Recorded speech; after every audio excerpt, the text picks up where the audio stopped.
and for its partner series, the Performance Editions. So the housekeeping part of my job is simply to remind you yet again, as we're all used to, that please can you mute if you're in the audience, and if you're a panelist, mute until you're speaking. And if the audience could mute their cameras as well, that would help everyone, I think. Thank you. And we are recording now this session, so by being part of it, you're accepting that recording. So thank you all very much for that. And without further ado, I think I should just hand straight over to Michael, I think, who's going to give a more formal welcome. Thank you very much indeed, Margaret. I'm Michael Dobson. I am, as you can see, a guest, labelled as such due to my notorious enthusiasm for other people's hospitality. And I'm here because, as Margaret has said, I'm one of the general editors, along with Simon and Abigail Rokison-Woodall, of this thrilling new series, which has very much come out of the work we were already doing as general editors of the Arden Performance Editions of Shakespeare. Let me look around the room and introduce you to the authors who are here. Frank Bramwell is a guest. To the best of my knowledge, he has not written a book for the series yet, though I don't rule it out. But if he switches off his camera, he will vanish from having this large audience. But it's very nice to see him anyway. Benet Brandreth has written a book, and it's a very excellent book too, on Shakespeare and rhetoric. As you can see, he has even chosen a nice cover for it. You can also see that he's a QC, so he has a proper job. He didn't have to do this, and we're very grateful that he has. Tracy Irish and Aileen Gonsalves have between them written their lovely orange book about Shakespeare and Meisner, which they will be describing to you in due course. And Penny Freedman has written You and Thou in Shakespeare, the blue one. You need the entire color coordinated set, obviously. But to turn to the contents of the books and the ideas of the series, I will hand you over to Abigail, who is going to prod some answers on this subject from Simon Russell Beale. Thanks very much, Michael, and thank you all for coming. Yeah, I did want to start by asking Simon about this series, since it emerged out of a series of conversations that we all had about the sorts of books we thought might really usefully accompany the Arden Performance Editions. So Simon, I wondered if you could say something about this companion series, sort of who it's for and why we thought it was necessary or at least desirable. I'll go a couple of steps back, because I was very honoured, I don't say that lightly, to be asked to co-edit with you to the performance editions.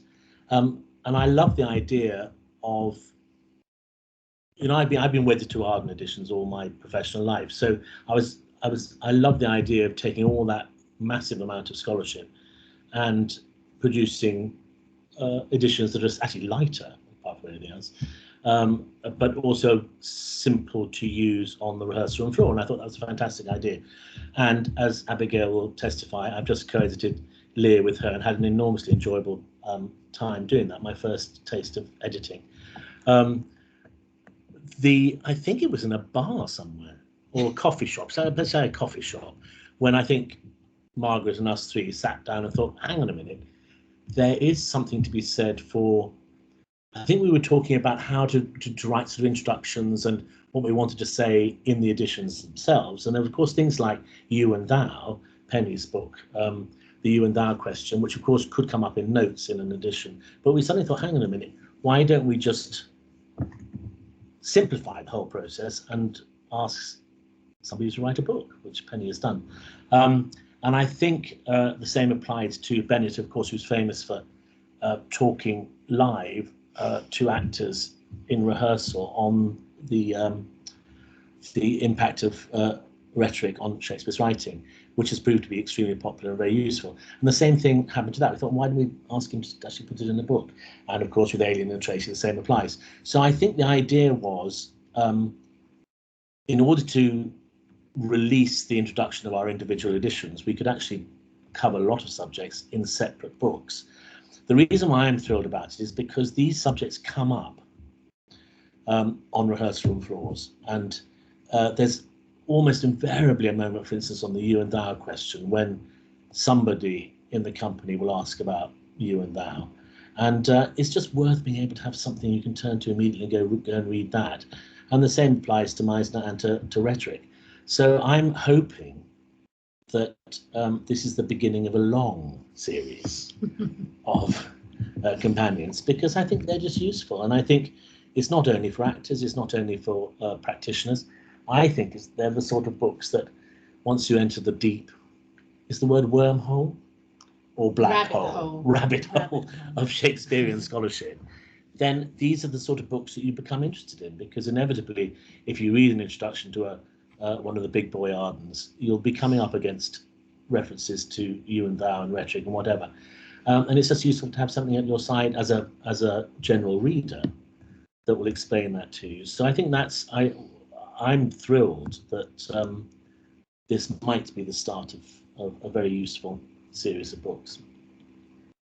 Yes, indeed. Thank you. And I think I should also give Benet some credit for the existence of this series, because in fact, Benet came to the launch that we did of our Arden Performance Editions at RADA, and afterwards said to me, I'm thinking of writing a book about rhetoric. That's right. I remember. That's right. Yes. Are you thinking of do you want to write a book about rhetoric for academics? Would you want to write a book about rhetoric that people are going to use in a rehearsal room? And he definitely said he would like to do the latter. So that was really the beginnings of us starting to think about this. So thank you. Because Benet, had you started going into rehearsal rooms yourself then? I can't remember. I think you hadn't you? Yes. I thought about these workshops you did. Yes, and to places like RADA and the like. Yeah, so it just seemed useful to put it in a book. Which is brilliant. So thank you very much. I'm going to hand over to Michael, who's going to ask the first question. Thank you. And I'm going to do something brutally simple. I'm going to turn to Penny first, and I'm going to ask Penny, without giving too much away so that people don't buy it, how would you summarize the contents and significance of your lovely book about you and thou?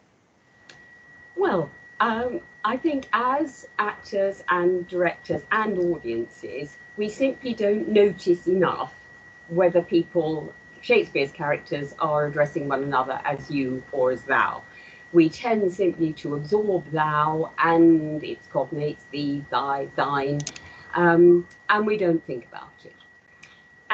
And if you ask students, for example, what they think the difference is between you and thou, they are inclined to say they think thou is somehow more formal, because they have come across it in other contexts, in religious language, in romantic poetry, and so on. Whereas, in fact, the reverse was the case. So, for Shakespeare's contemporaries, thou and you were part of their everyday language, and they absolutely understood the difference between them. We know that from contemporary wills and so on. And I think that we have to understand that in the theatre, Shakespeare's contemporaries would have picked up on the you and thou use among the characters, and we are poorer because we don't. So for Shakespeare's contemporaries, thou was their informal, intimate pronoun. It was used between lovers, it was used between family members and best friends. It was also the emotional pronoun, and it's very interesting in the plays that you see as the emotional temperature of a scene rises, so does the amount of thou use that's going on. Lovely. Well, thanks so much for giving us an entire book by which we can retrain ourselves to hear those different levels of intimacy, and tutoyer the Elizabethans for ourselves. I'm going to ask a similar question of Benet. Benet, tell me what it is about Elizabethan and Jacobean dramatic language that we're now going to be able to understand and respond to much better in rehearsal rooms and elsewhere, thanks to your book. Well, the first thing to say is that this is not a book just about Jacobean and Elizabethan language. It's about all language, because rhetoric is a word we're not familiar with now. But really, it is just the study of the way that language works on the minds of others. You can think of it as sitting at the intersection between philosophy, poetry, and psychology. And perhaps importantly for our purposes, it was the sum and substance of Shakespeare's education. It's the understanding of language and how language works that infuses his plays. But it is sadly unfamiliar to us now, and this book is an attempt to demystify rhetoric, to make its insights available more widely. And it is, in my view, hugely powerful as a tool for insights. For example, you can think in terms of argument as rhetoric teaches you. And that then provides a powerful lens for unpicking the dynamics of a scene. Why does a character move from an emotional appeal to a logical appeal, or shift to a stance of authority, ethos? And asking those questions and analysing the text for the answers that might be found there reveals character. And it does so in a way that removes the pressure of interpretation, because it begins with and is grounded in the language of the play itself. Now, of course, alongside argument, rhetoric also thinks about patterns of language, some of which Penny has already talked about, the choice between you and thou. But of course, one can go very, very deep down that rabbit hole to look at what those patterns of language reveal, and the book goes into that too, but tries to do so dodging the kind of Latin and Greek jargon that has too often made it seem too academic or remote for actors and directors, because above all else, this is intended to be a practical book. It includes exercises for actors and directors. It includes insights that are born from many years now of working with actors companies at the places like the RSC and the Donmar, and with drama students at places like RADA and elsewhere. So these are tried and tested lessons. And indeed, more recently, I've been working on them in certain workshops. And if you go to my website, benetbrandreth.com, you can see videos from those workshops done in Stratford and London, putting those lessons into effect. As you can see, it's not just when I see Abigail that I take the opportunity to promote myself furiously and effectively. That name, by the way, is spelt very clearly at the bottom of the book, benetbrandreth.com. More to be found there. It's one of the best things about the entire publication, and the global struggle against ignorance continues, and we're grateful for your heroic leading role in it. I'm going to turn not to Aileen, eloquent though she is, we'll be hearing from her later, but she's up sort of sideways. So I'm going to turn to Tracy and her world domination map and ask her how, thank you, Aileen, and ask her how, what it is that her book with Aileen about Shakespeare and Meisner sets out to do for us. Yeah, so Meisner and Shakespeare aren't often kind of talked about in the same sentence. We describe them as strange bedfellows on the back of the book, in fact. But we had three key intentions with this book. Firstly, to look at the principles of Sanford Meisner's work and the context of his life and times, to think about where those principles came from. Secondly, to look at the particular exercises and activities that he developed to support actors. But then crucially, thirdly, to look at adapting his work to build bridges between his focus on the emotional connections between actors, which is what he was looking for, and working with Shakespeare's text. For anybody unfamiliar with Meisner, just very quickly, he was an American teacher of acting who began his work with the group theatre in the 1920s in New York, worked with the likes of Stella Adler, Lee Strasberg, influenced by Stanislavski, very strongly influenced by Stanislavski, but then those people kind of took those ideas in their own ways and have been very influential on theatre and film work ever since. I suppose, just to say, his most famous or his most well-known principle in working with actors is what he called living truthfully under imaginary circumstances. So this idea that actors are bringing their own lived experiences to the text, responding moment to moment to the other actors as fellow human beings. And he describes his own work as, this is a quote, he says, "In a nutshell, the process of filling a cold text with your life." We seem to have lost our connection to Tracy, or at least I have. Oh. No, it's just me who can't hear anybody. Oh, lovely. Well, in that case, I will hand over to Abigail, who will pursue these questions further. Thank you, Michael. Yeah, I suppose it's an extension really of the question Michael asked you, but I think one thing that we've all felt with these books is that, yes, they'll be very useful for actors in a rehearsal room. They'll also be very useful for students in a drama school setting, but also in a classroom setting. I wondered if you could each just say something about how you hope or how you planned that your books might be used in the rehearsal room and in the classroom. So we'll go in the same order, shall we? So I'll go to Penny first. Yes, thank you. Yes, I mean, the book has an introduction which sets out the bones of the you-thou distinction, and then there's a series of learning sessions going from the simpler aspects of you and thou through to the more complicated ones. They're all based on work that I've done with RSC actors and with students at the Shakespeare Institute, and so I know they work. And I know how quickly, actually, when students and actors are guided in the right way, they start to not just to understand the difference between you and thou, but actually to feel it, because that's the important thing. You actually have to have a visceral feel for the power, the emotional power of thou, among other things.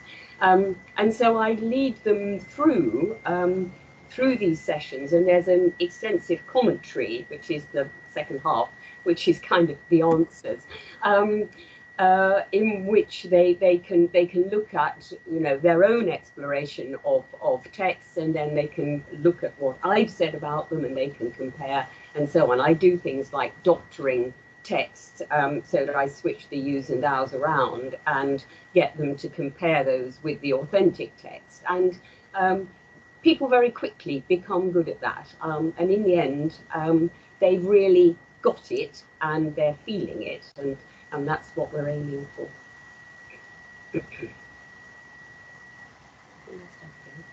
Sorry, thank you, Penny. Benet.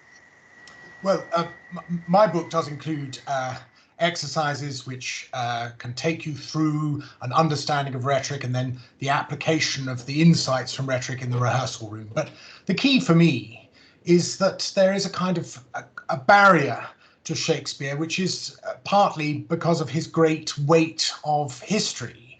And the aim of the book is to demystify some of the language, some of the accretion of the history that has built up around it, that has made him sometimes seem a little remote from our times, a little remote from our interests. By rhetoric getting you to focus on the question of the arguments, you begin to see the characters as individuals, not as a particular title or a particular relationship, a father, a king, but as a collection of ideas, of positions. And that immediately makes the appeal of Shakespeare, the continuing appeal of Shakespeare, the contemporary appeal of Shakespeare apparent. And once that task has been achieved, then my experience is that people just want more and more, and fortunately the book provides it. Thank you. Aileen, I'm going to turn to you now. I think you're going to talk about your book. Hi, Abigail. So yes, you know, I've worked with students for many years in all sorts of different institutions and all sorts of different levels. I ran the MA program at Arts Ed, and I've worked with tiny children in America, and you know, it's a whole range of students that I've worked with. And the thing about students, when they meet Shakespeare and they arrive and they pick up a Shakespeare text, they bring such a weight of stuff with them, and that stuff is often because they've been taught it badly in school. And in fact, it's the thing I say to them immediately. If you don't like this stuff and you're an actor, I'm outrageous enough to say you've simply been taught it badly, because I cannot believe an actor doesn't connect to Shakespeare. You know, it's because there's something has got in the way of that understanding early on. And I think what's exciting about our book is we're really passionate about it being something that is about everyone uniquely can bring their own unique expression into Shakespeare. And Meisner's genius really is about, he created a thing that taught actors how to connect. Such a simple thing. You know, we talk about, if you ask any actor, any student, and you say, do you believe that acting is reacting? And they'll go, yes, yes, yes. And you go, when did you last do it? And there's silence, because actually that very simple exchange is something that gets forgotten. And that's what Meisner really focuses on.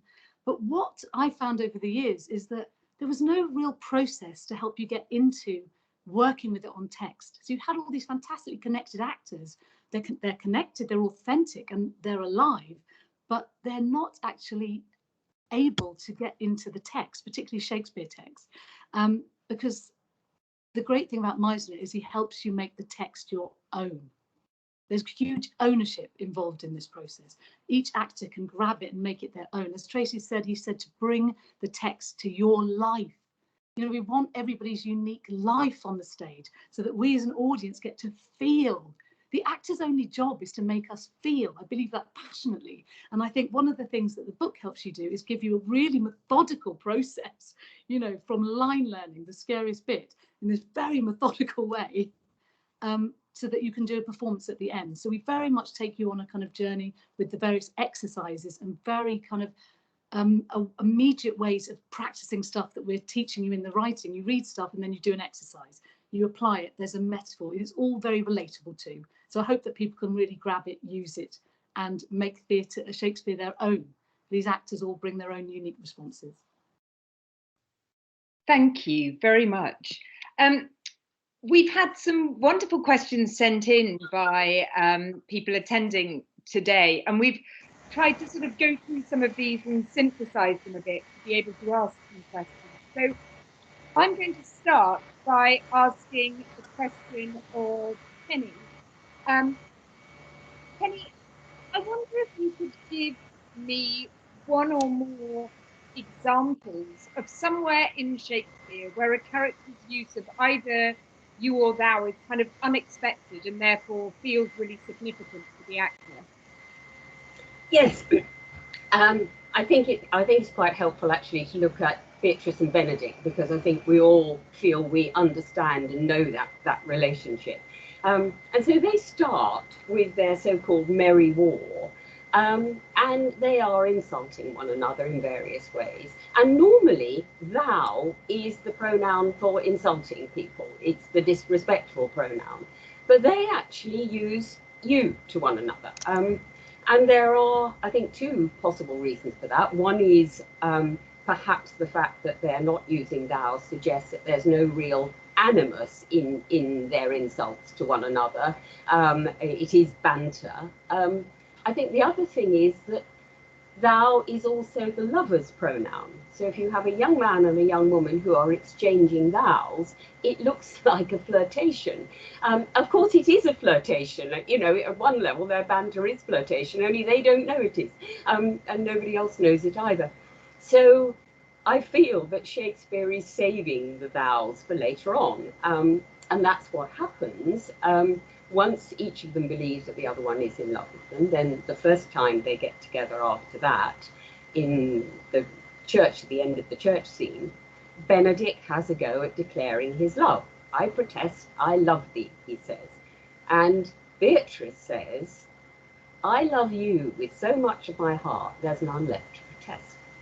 So she's not giving him thou back. And we see that throughout the scene. He keeps trying thou with her, and she keeps giving him you returns. And then he retreats to you, and then he has another go at thou, and so on. And I feel that, you know, we understand that Beatrice has been very badly hurt. There's this backstory, once Benedict stole her heart with false dice.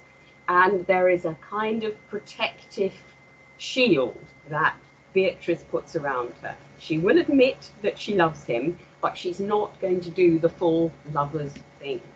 And the same thing happens the next time they meet as well, even though they are more relaxed and so on. But Benedick is trying now, but she's useful. And when you look at the play, you realise that Beatrice never uses thou to Benedick. And I think that is an interesting and quite important thing for an actor playing Beatrice to realise. The only time she does is when he's not there.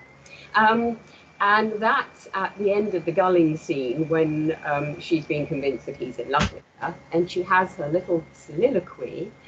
It's the only time she goes into verse in the play, but she also uses thou. Then Benedick, love on, I will requite thee, taming my wild heart to thy loving hand. If thou dost love, my kindness shall incite thee to bind our loves up in a holy band. And suddenly she's a different person, and it's a desperately difficult speech to do. I've played Beatrice and I know it, and I've read other much better actresses than me talking about how difficult it is, because you thought you knew Beatrice and suddenly she's all girly and she's going to tame her wild heart and, oh yes, please put a ring on my finger. So I think the fact that she switches to thou just for that moment is actually quite helpful in seeing that you are being this other person, that you're seeing the naked Beatrice behind the mask that she creates, and she's speaking from her heart, and thou is the pronoun for speaking from your heart. So I think it's quite a helpful note for an actress playing Beatrice, and I wish I'd thought of it before I played Beatrice, but there we are.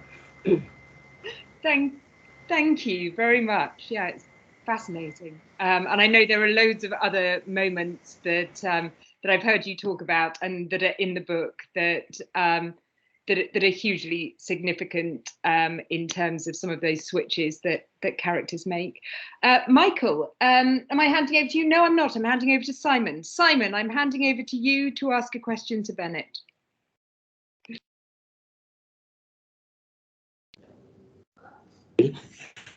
Yes, actually. It's funny, both Aileen and Benet both mentioned, this has nothing to do with my question, but about the worry that actors have. And I just think this part of this series' job is just to get a little bit of that out of the way. Because Aileen's right, people do come with quite a lot of, and Benet mentioned, baggage about Shakespeare. And it's just so good to be able to say to them, actually, don't, read Penny's book and you'll sort that out, and that's fine, So it's not incomprehensible. I was told once by somebody, Benet, and I have no idea who it was, that all Shakespeare characters are equally articulate. I mean, that's rubbish, isn't it? But it's an interesting thing. I think he was talking, it was a he, I think he was talking about a scene where a lot of argument was going on, a lot of rhetorical argument was going on. Firstly, do you think that is untrue? That there must be some characters who are not articulate? Is articulacy equivalent to the use of rhetorical tropes? And there's another question I wanted to ask you, which was, did Shakespeare use rhetoric differently through his career? So did he change? The last plays very different in their use of rhetoric from the early plays.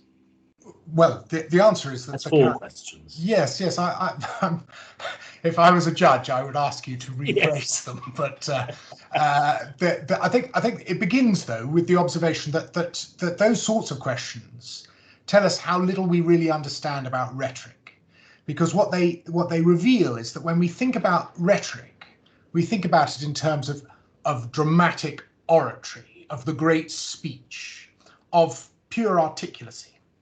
And my book is very much aiming to bring us back to the basics of rhetoric, to see that it is really just the study of how language works on others. Because plainly, and you yourself will know from having played many different parts, the characters in Shakespeare's plays are not all equally articulate, not all equally eloquent, not even between characters, but within a character, within different moments within the plays. And that's deliberate. It's deliberate for the reason that Shakespeare's contemporary Ben Jonson gave, the understanding at the time was, and here I'm quoting from Johnson's notes on playwriting, "Language best shows the man, speak that I may know thee." So the idea is that the way that you are expressing yourself is itself a reflection of who you are as a character. And there's a very good example of that in Shakespeare's play Julius Caesar, where we have two characters, Brutus and Cassius, one of whom, Brutus, who is the conspirator who is going to kill Caesar in order to return Rome to its former glory, to its old ways. He uses language that was old in Shakespeare's day. But Cassius, the new man, the conspirator who wants to get Caesar out of the way so that he can take over, he uses language that was modern, that was coined in Shakespeare's time. Now that's the level at which Shakespeare is operating. He's choosing words to reflect the themes of the characters. But he goes even further than that throughout the play. So a character like Leontes in The Winter's Tale, his language changes dramatically halfway through the play, at the point in the trial scene, where, as it were, he reveals to himself the horrors of what he's done because he learns of the death of his son. Before that, the language that he's given is broken, the thoughts changing rapidly from one idea to another. We get lots of repetition, lots of rhetorical techniques that show a disordered mind. After that, however, the language just changes in its pattern and in its argument to reflect the more ordered mind of the character. And indeed, that, I think, is one of the ways in which a true understanding of how language was used by Shakespeare can be so revealing of character. And one of the points that's already been made is how much we might have been aware of if only we had that same understanding that Shakespeare and his audience had. Penny's talked already so eloquently about the yous and the thous. But, for example, Brutus, again in Julius Caesar, a contemporary audience of Shakespeare's would have known that Brutus was making errors in his rhetorical approach when he's appealing to the mob. And they would have understood that those errors that he's making are the ones that someone who doesn't fully understand his own motives, who is perhaps a little arrogant about why he's doing what he's doing, would make. And so that, in a way, is one of the other things that we might want to know in order to find a way of expressing them on the stage. So this is why you're saying that for actors, it's an indication of individual characters. So it's not saying, oh, I'll learn that particular rhetorical device. Oh, that's what he's or he or she's using there. That happens to be the way that particular character is using because that he's that particular character. Yes, and the thing that triggered this whole book for me was seeing you give that amazing workshop on Hamlet. And you were talking about the details of Hamlet's language in the scene where he is confronting Ophelia, and you were going into the questions of characterization. What is Hamlet feeling here? Is this show or is this internal? How does he feel about Ophelia? And naturally, instinctively, due to your great experience, reaching for specifics of what he was saying and the way he was saying it. Now, not all of us are blessed either with your talent or your experience, but we have been given by Shakespeare a crutch to lean on to get us at least some of the way, because when I heard you talking about it, I immediately was able to use the rhetorical term to describe that pattern, which in the rhetorical textbooks of the age said, well, if you want to convey this feeling about the topic you're discussing, use this particular rhetorical technique. And so Shakespeare is helping us. He's holding our hand. He wants you to read it, to deliver it in a particular way. That's why he uses verse to guide us to where he wants the stresses to be, to where he wants the pauses to be. It's all there to help us. And it's so fascinating for me to then see somebody else instinctively doing that, as you have done, and others that I've spoken to, like Aileen Atkins. They talk about it in exactly those terms. This is just a way of pointing it out so that you can perhaps more consciously do that which you were already doing instinctively. Can I do one follow-up question? Yeah. Would you mind? It's just that I am interested in the idea that you mentioned the Leontes' language, which of course is very tortured, a large part of the first half anyway. Did he change his approach to rhetoric? Yes. So in one sense, no, because language and how it's used is important to him throughout. And so that's a common thread. But absolutely, and reassuringly, I think for all of the authors here or possibly listening in, it does change in the sense that he gets better over time. He becomes more sophisticated, more adventurous, and more aware of what he can achieve through language. But there are other ways in which it changes. At one point in the plays, rhetoric becomes not just how he understands the language, but also drives the dramaturgy of the plays. There's a whole series of plays in the middle period, Julius Caesar, Hamlet, Measure for Measure, the problem plays, where they are really essentially rhetorical debates put before an audience for the audience to decide, which is why so many of the questions they raise are left slightly undecided within the text of the play, because he doesn't want them to be decided by him, but by the watching audience. And throughout the plays, and this is my final point, throughout the plays, I think there is an artistic project on the part of Shakespeare. I know this is a controversial position, but I think throughout he's fascinated by the question of the power of art to affect real change. And you see it in plays like Love's Labour's Lost, where we have four characters trying to build a world through their language, and in doing so they use rhyming couplets to create a world that they can then capture themselves in. And it goes on throughout the plays until one of the very late plays, Winter's Tale, the one we've just been talking about, he's expressly considering whether actually language can make any difference, art can make any difference at all. Indeed, he even has one of the characters say as much. Paulina, when she comes into the courtroom to tell of the supposed death of Hermione, says, she's dead, I'll say it, I'll swear it. If saying and swearing be not believed, come and see. It's as if Shakespeare is saying, look, language alone may not be enough. Can I give some kind of magic to it, an oath that gives language some special strength? If those two things don't work, well, then all that I have left is action. So I think he's fascinated by language and its power, and it's an ongoing theme, and he just gets deeper and deeper into it. Benny, that was brilliant. Thank you. Do I hand to Michael or to Abigail now? Michael. Oh, I'll have it. Yes, thank you. And what better transition for the question to Meisner than the question of where language stops and where the body and merely showing and enacting takes over.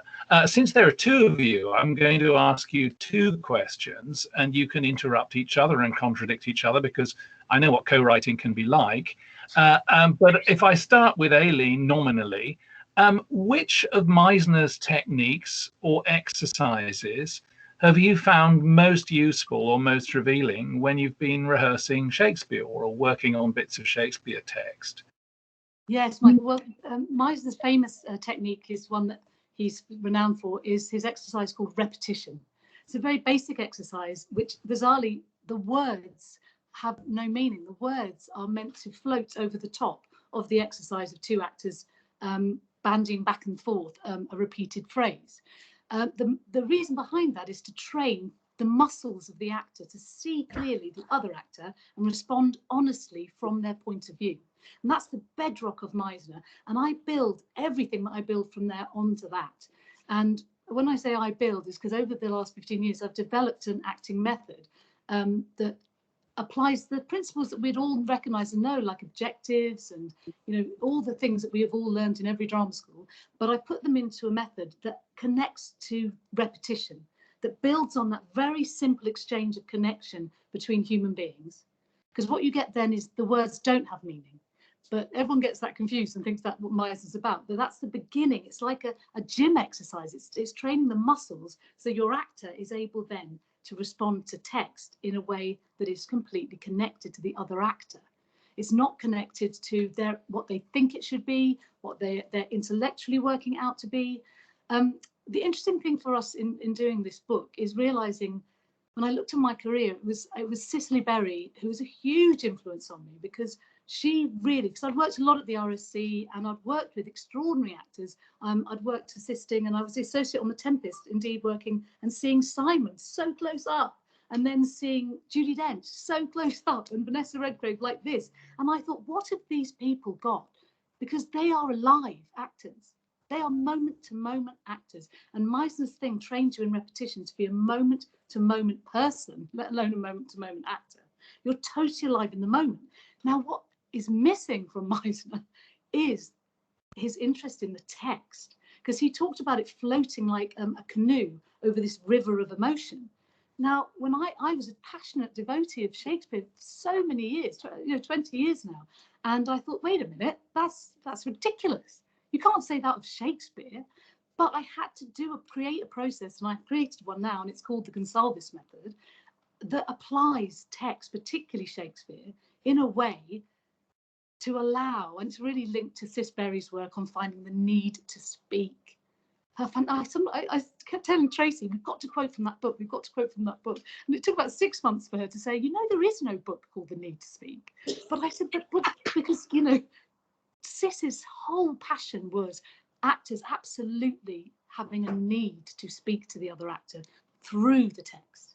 And I think it's wonderful hearing from Penny and Benet, because those technical aspects of being really clear about the thee and thou, and really clear about the rhetoric, gives you these tools, gives the actor these tools that I would argue then need to be used to get your objective. Literally just that, so I think repetition linked to objectives is he said you've got to see clearly and respond honestly. And I realized one day, why do we have to see so clearly? What are we seeing so clearly? And that was the breakthrough. And that's what the Gonsalves method built up, is you're seeing, are you getting your objective? Right. And then responding with the language, with the text, with all the things that we talk about in the book. Cool. And Tracy, I assume you agree with what Aileen has been saying so far. Do you want to add anything? I mean, do you feel, is there something in particular about your experience of Meisner that bless you, that contributes something that you couldn't get when working on Shakespeare just from understanding you and thou and knowing all about rhetoric? Yeah, that's a really good kind of lead in, actually, because I think Aileen and I, through the process of this book, have had brilliant discussions that we've thoroughly enjoyed, and we have really wrestled, I think, with this aspect of Shakespeare. Working with Shakespeare, you have to kind of focus on the text. None of us are we're all focused on the text. We're all focused on what that specificity of you and thou brings, the specificity of the rhetoric, that Cicely Berry always talked about, that specificity of thought that comes from the text. So we're all deeply wedded to that. And as a kind of Shakespeare academic, I suppose, what I loved about working with Aileen was having these really knotty conversations where Meisner's work is coming from the opposite direction. Cis and John Barton were always about, you have to work out the thought and then the feeling will come. And Meisner had this big sign apparently in his classroom that said, "Act before you think." So his process was all about that deep connection emotionally, finding that connection between people.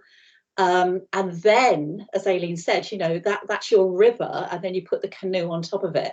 And we talked a lot about that metaphor of the canoe, and the fact that actually with Shakespeare, you haven't just got an ordinary canoe, you've got this Olympic standard canoe, and you've got to learn how to steer it.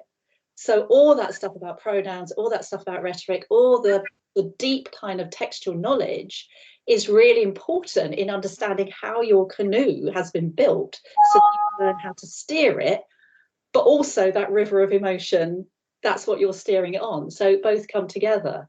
So, we've had lots of really kind of interesting discussions about that. And that was the sort of the thing that we wrestled with, was that bridge between Meisner's work and the textual work, which I hope is what we've achieved in this book. Yeah. A terrific book for canoeists everywhere. Do you think you have to learn the lines before you even know which river you're on? Or is that all part of the canoe?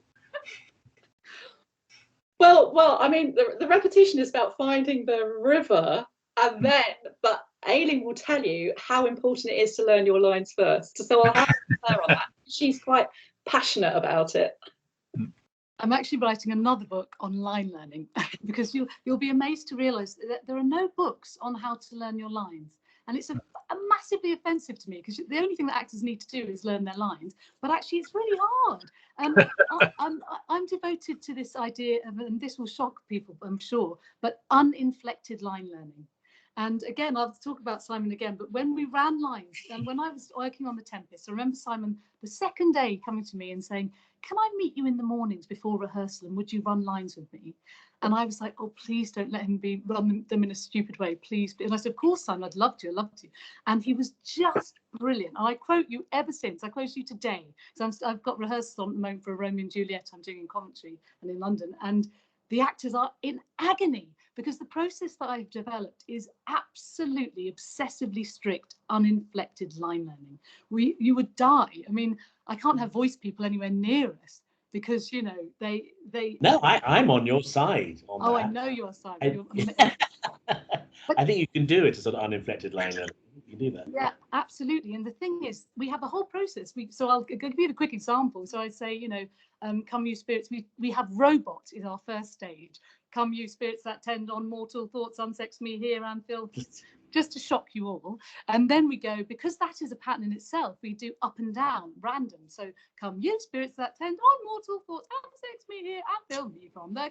I know you're all turning in your graves or in your little living rooms there, but there's a whole process. And then we do throwing something at the same time. The reason behind all this is if you get actors to absolutely know those lines without any pattern in a way that it's falling out of their mouths, then all of their attention can 100% be on the other actor. And the lines just come because they've got a job to do. They're trying to get them to do something. And now you'll be amazed. The only thing I shout in rehearsals, and I do shout it, is it working? Because the actor can see if it's working because they're looking at the other actor with their full attention. And now they have the lines because Shakespeare has given them the lines. They don't even have to think about it. Yeah. We always say that we must trust the text with Shakespeare, but you've also got to trust the actor if they're in connection with the other actor and trying to get them to do something. So I'd say line learning is beyond. I can't express how important line learning is. I'm not just saying it because all my actors are watching. I think we should also say in that, though, that yes, it's not about just learning, you know, Meisner was all about is learning the lines and the kind of the text will follow. But, you know, Aileen's process and how she works is using that Meisner, but it is absolutely about knowing what the text is doing. So it is about going into those details of what the text is doing as well, but understanding that you do all that really hard work about absolutely understanding what is going on, and then you put it in the back of your brain and it will come in the moment. So it's not just about speaking the words and trusting that the words will do it for themselves. It is all that hard work goes on first. Well, it's a fast technique. Michael, can I just say just a very brief example, Michael? The way I came up with this line learning thing was my grandmother in Goa. It was in Goa, and in Goa, when the bell rings at 7 o'clock, it's the Angelus prayer. And she had Alzheimer's and she didn't speak, she didn't do anything all night and day. But at 7 o'clock every day, when she heard that bell in her ear, she stood up. She didn't even stand up, but she stood up and recited this huge prayer. And we remember watching it just going, this is unbelievable, every day. And it's because from when she was 7 years old till she was 97, that's what they do in Goa. When you hear the bell, you say these prayers. So all the family were like, it's a miracle, it's a miracle. And I'm like, this is interesting. And because I thought, this is lines. That's a cue. The bell is the cue. And these lines come out unbidden out of her head. She's not thinking at all. And the phrase we use is to learn the lines beyond learning. Because we all can sing happy birthday. We all can say a prayer. Where are those lines in our head? Now, actors, I can tell you now, are immediately better actors and better Shakespeare actors, better any actor, if they learn the lines beyond learning.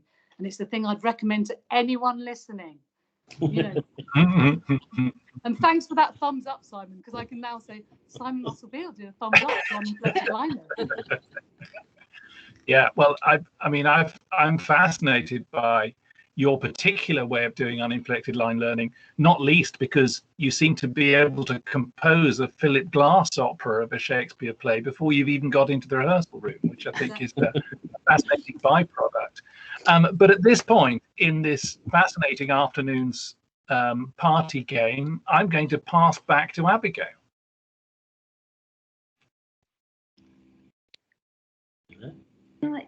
Great. Sorry, I was having difficulty with my unmute button. Thank you, Michael.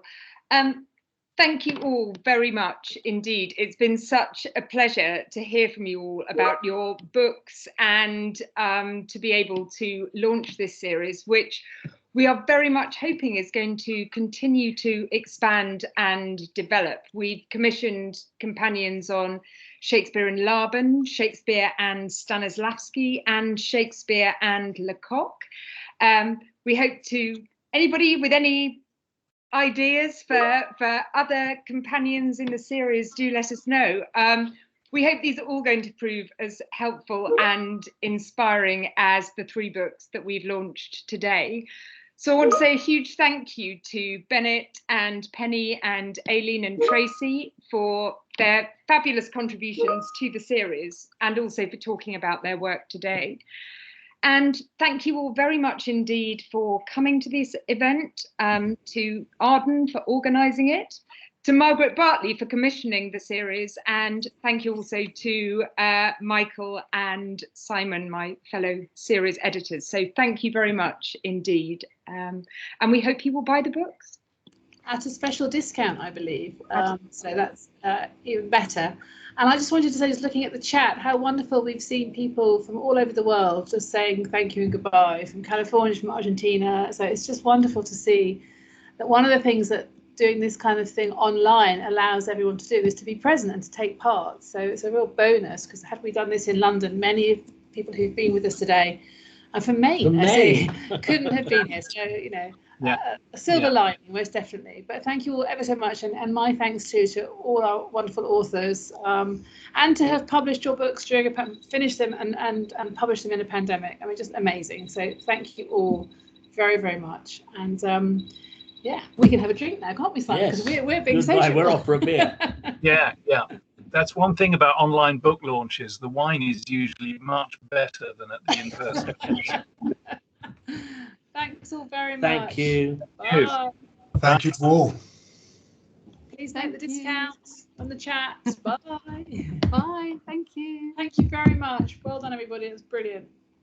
Off they go. That's my phone.